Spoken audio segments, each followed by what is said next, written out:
Well, hello there, guys, and welcome to this second installment of our analysis on the Guardian of Forever. Today, let's analyze step by step in slow motion how this paradox unfolds, and let's dive in.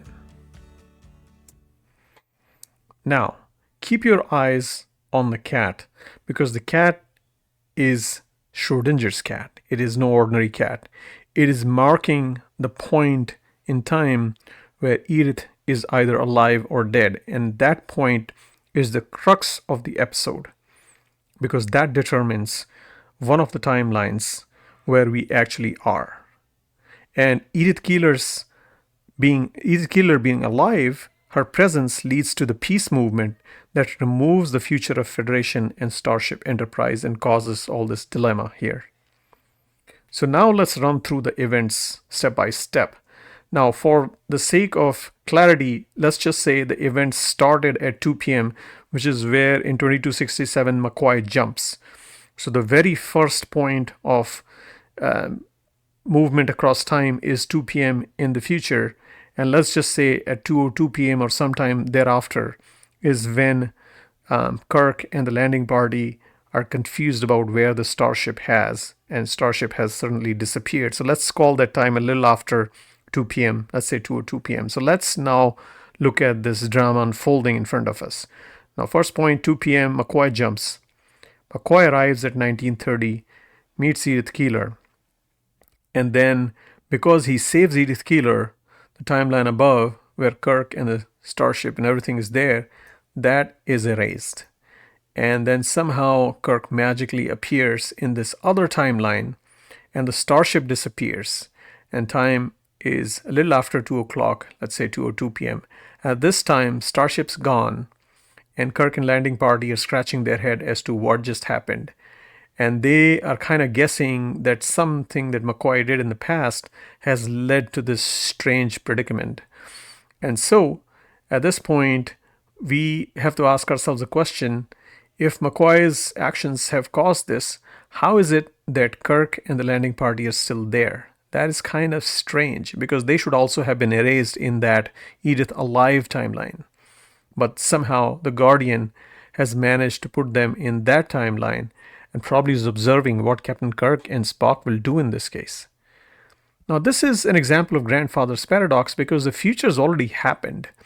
In a way, the future has already happened where Federation and the Enterprise and this journey to this uncharted planet has already happened. By McCoy jumping back in time and erasing that future where Federation hasn't happened and none of that happened, it's kind of produced a paradox where his actions have kind of made himself being a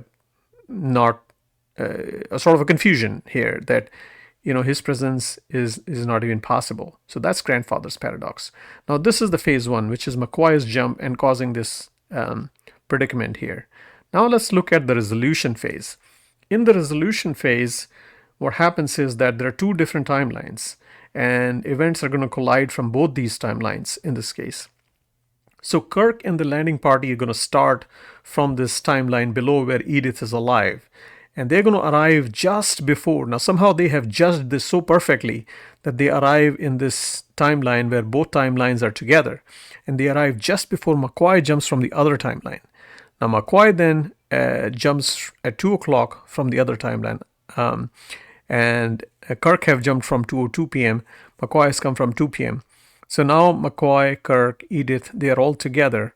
And somehow Kirk and Spock managed to make that critical event change where Edith is now dead. And because Edith is dead, they have also selected this timeline above. And because they have selected this timeline above, all they have to do is jump into the future at a little past 2:02 p.m. and they would arrive exactly at the point where they're supposed to be and everything is good again. So that is great, good calculations on part of Spock and Kirk. And now this also brings us to the realization that this is a bootstrap paradox because who caused Edith's death? Was it the events of 1930? Which Edith's death is determining factor for the future.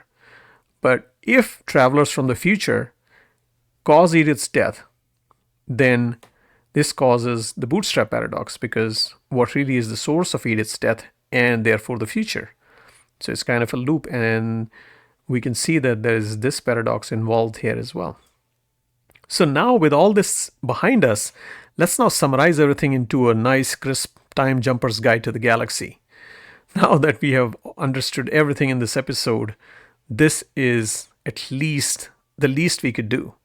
So what happens is that we must remember the point of divergence, and somehow you have to be able to extrapolate what the point of divergence or what the events that are critical to your timeline are. And you must jump just before this point of divergence. And you have to flip that event and move your timeline from one side to the other. So you move before the point of divergence, you make an edit in the timeline where both timelines are together. You make an edit here and you choose this other timeline because of your events and choices. Once that happens, all you have to do is jump forward and you will arrive where you need to be. Easy peasy. And that's how we do it. So that is it for this episode, guys. If you liked it, give me a like and subscribe to my channel if you haven't done so. I would leave you with just one thought. What is Guardian's role in this episode? Because it's doing some strange stuff.